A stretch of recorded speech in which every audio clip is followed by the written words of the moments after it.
Despite commanding the world's largest military by numbers, housing over 2 million active personnel, and boasting an impressive array of modern weaponry, China's People's Liberation Army remains fundamentally unproven and plagued by systemic weaknesses that no amount of propaganda can disguise.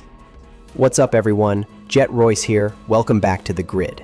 You know, if military superpowers came with instruction manuals, China seems to have found the exact opposite, a step-by-step guide on how not to be a superpower. And today, we're diving deep into this masterclass in military mediocrity.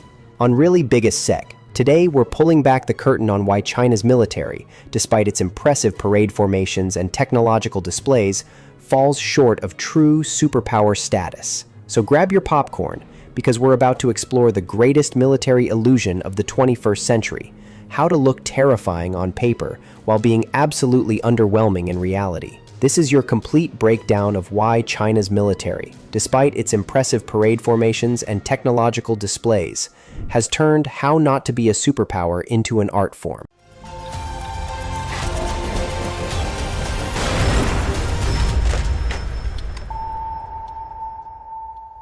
The corruption crisis, water-filled missiles, and broken dreams. The most damaging revelation about China's military came from U.S. intelligence assessments in 2024, exposing a corruption scandal so severe it shook President Xi Jinping's confidence in his own forces. The People's Liberation Army Rocket Force, China's premier nuclear and missile arm, was found to have missiles filled with water instead of fuel, and missile silos with lids that don't function properly, preventing effective launches. This wasn't isolated incompetence. It represented systemic corruption throughout China's military-industrial complex. The scandal led to the removal of over a dozen senior commanders, including consecutive defense ministers Li Shangfu and potentially Dong Jun. U.S. officials now believe these corruption issues have made Xi less likely to contemplate major military action in the near term. The corruption extends beyond just equipment failures. Admiral Miao Hua, the fourth highest military leader and head of political work, was suspended in 2024 for serious violations of discipline, Chinese euphemism for corruption. This marked the seventh serving or former Central Military Commission member, purge since Xi took power in 2012. The experience gap. Decades of peace disease. Xi Jinping himself has acknowledged China's critical weakness, what Chinese analysts call peace disease, the deterioration of military capability due to lack of combat experience. The PLA's last significant military engagement was the disastrous 1979 war against Vietnam, which China decisively lost despite numerical superiority. The Vietnam conflict exposed fundamental PLA weaknesses that persist today. Chinese forces suffered approximately 60,000 casualties while failing to achieve their primary objective of forcing Vietnamese withdrawal from Cambodia. Vietnamese commanders were reportedly surprised by how poorly the Chinese performed, with PLA forces relying on outdated Korean War-style tactics and suffering from poor command structures. More embarrassingly, in 2016, a Chinese UN peacekeeping battalion in South Sudan abandoned their post and fled, leaving weapons and ammunition behind when faced with South Sudanese forces, hardly a formidable opponent. This represents the extent of China's modern combat experience. The command structure problem. Party overperformance. Unlike professional militaries that prioritize merit-based leadership, the PLA operates under a dual command structure, where political commissars share authority with military commanders. Every ship, unit, and squadron has both a military commander and a political commissar who must reach consensus through party committees before making tactical decisions. This system creates dangerous delays in rapidly evolving combat situations. As one expert noted, it's time-consuming in a rapidly developing emergency. The commissar evaluates the commander's decisions and can overrule military judgment for political reasons. The PLA spends up to 40% of training time on political topics rather than combat skills. Promotions are based on political reliability rather than battlefield merit, creating an officer corps more loyal to Communist Party orthodoxy than military effectiveness. Technology gaps. The reverse engineering problem. Despite China's reputation for technological advancement, its military remains heavily dependent on foreign technology and faces critical gaps in key areas. China's semiconductor dependence is particularly acute. The PLA relies on American-designed chips for AI capabilities, while being years behind in domestic production.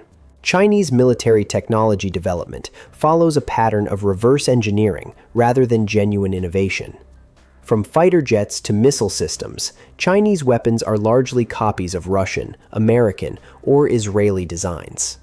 This approach creates fundamental limitations. Quality control problems. Chinese weapons consistently underperform in real combat situations. Maintenance issues. Countries using Chinese equipment report frequent breakdowns and poor after-sales support. Technical gaps. Reverse engineering cannot replicate the tacit knowledge and manufacturing expertise behind original designs. Recent combat tests have been devastating for Chinese equipment reputation. During Operation Sindoor, Pakistani forces using Chinese weapons systems experienced widespread failures. Chinese HQ-9 air defense systems failed to intercept Indian missiles, PL-15 air-to-air missiles malfunctioned, and J-10C fighter jets underperformed. The numbers versus quality deception. While China boasts impressive military statistics, 2.3 million active personnel, the world's largest navy by hull count, and massive defense budgets, these numbers mask serious qualitative deficiencies, even when considering their most advanced systems. China has indeed ramped up production of its J-20 Mighty Dragon stealth fighter, with current estimates suggesting over 250 aircraft produced by 2024, at a rate of approximately 100 aircraft per year. This represents a significant achievement and has allowed China to field more fifth-generation fighters than the U.S. F-22 Raptor fleet of 187 aircraft. However, the J-20's impressive production numbers hide critical performance limitations. Independent radar cross-section analyses reveal the J-20's stealth capability is significantly inferior to American counterparts. Despite claims of success, the J-20's WS-15 engine program continues facing reliability issues. Most J-20s still rely on Russian AL-31 engines or the underpowered WS-10C. Even with increased production, quality control remains problematic. The J-20 has never been tested in actual combat, unlike American systems proven in multiple conflicts. Tellingly, despite China's export push with variants like the J-31, J-35, no foreign customers have committed to purchasing the J-20 itself. Even Pakistan, a close ally of China, has reportedly refused the purchase of 40 J-35 variants, as confirmed by its defense minister. This comes after the deal was earlier hyped by both Chinese and Pakistani media. The Brookings Institution's analysis reveals China's military as simply not very good. Most Chinese forces serve in ground units that lack transport and mobile logistics assets and are more aptly described as internal security personnel. Their training ranges from spotty to poor, and the forces remain plagued by poor pay, nepotism, and party favoritism. While China produces other modern fighters like the J-16 and J-10C, most of their air force still relies on outdated technology.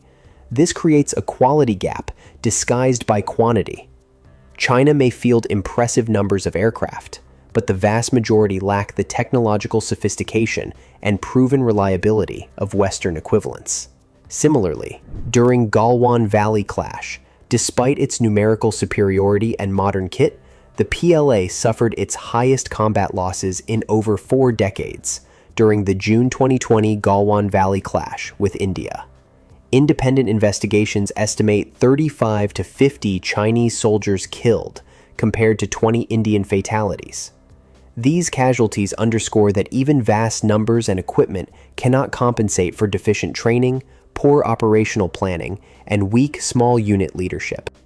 It's not just about the machines, it's about the men and women behind them. A shocking incident on August 11, 2025, exposed just how poorly trained and coordinated Chinese naval forces really are. During a routine harassment operation against Philippine Coast Guard vessels near Scarborough Shoal, two Chinese ships collided with each other in what can only be described as a spectacular display of incompetence. The collision was so severe that it completely crushed the Coast Guard vessel's bow, rendering it unseaworthy and likely causing casualties among the Chinese crew members who were visible on deck moments before impact. Video footage captured the entire embarrassing sequence. Chinese ships using water cannons against a much smaller Philippine vessel, then their own forces crashing into each other while trying to execute what should have been a basic pincer movement. What makes this even more damaging is that the Philippine Coast Guard immediately offered medical assistance and search and rescue support to the Chinese crews, an offer that was completely ignored by Beijing. Instead of acknowledging the accident, Chinese officials initially tried to cover up the collision entirely, with state media carefully editing footage to hide their forces' incompetence. The contrast is telling. A small, outgunned Philippine vessel successfully outmaneuvered two larger Chinese ships, which then crashed into each other in their confusion. If China's naval forces can't coordinate a simple harassment operation without damaging their own ships, how would they perform in actual combat against a determined enemy? This incident perfectly encapsulates China's fundamental military weakness: impressive hardware operated by poorly trained, poorly coordinated personnel, operating under a command structure that prioritizes politics over professionalism. This shows that even with advanced equipment, the human element, training, coordination, and seamanship, remains China's critical weakness. It also shows their tendency to cover up failures rather than learn from them, which is a key characteristic of authoritarian militaries. The country's arms exports have declined by 5.3% during 2019-2023, with customers increasingly dissatisfied with Chinese equipment quality. These systematic weaknesses have profound implications for China's military ambitions. The combination of inexperienced forces, unreliable equipment, and command structure problems makes a successful Taiwan invasion highly questionable, especially against determined resistance backed by U.S. support. As corruption scandals and equipment failures become public, China's military deterrent effect diminishes, potentially encouraging adversaries and disappointing allies. Massive defense spending on unreliable systems represents a significant drain on China's economy without proportional security gain. China's military represents a classic example of how quantity cannot substitute for quality, and how authoritarian control mechanisms undermine military effectiveness. Despite decades of investment and modernization efforts, the PLA remains hampered by systemic corruption that undermines equipment reliability, lack of combat experience, and realistic training. Political control systems that prioritize loyalty over competence, dependence on foreign technology and reverse engineering, poor quality control in domestic military production. The lesson for other nations is clear. Building a truly capable military requires more than just money and numbers. It demands professional leadership structures, genuine innovation capacity, rigorous quality control, and most importantly, a culture that values military effectiveness over political conformity. China may look formidable on paper and in carefully choreographed military parades, but when it comes to actual warfare capability, it remains years behind true military superpowers.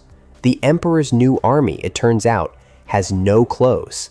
And there you have it, China's complete guide to how not to be a superpower, a masterclass they never intended to teach.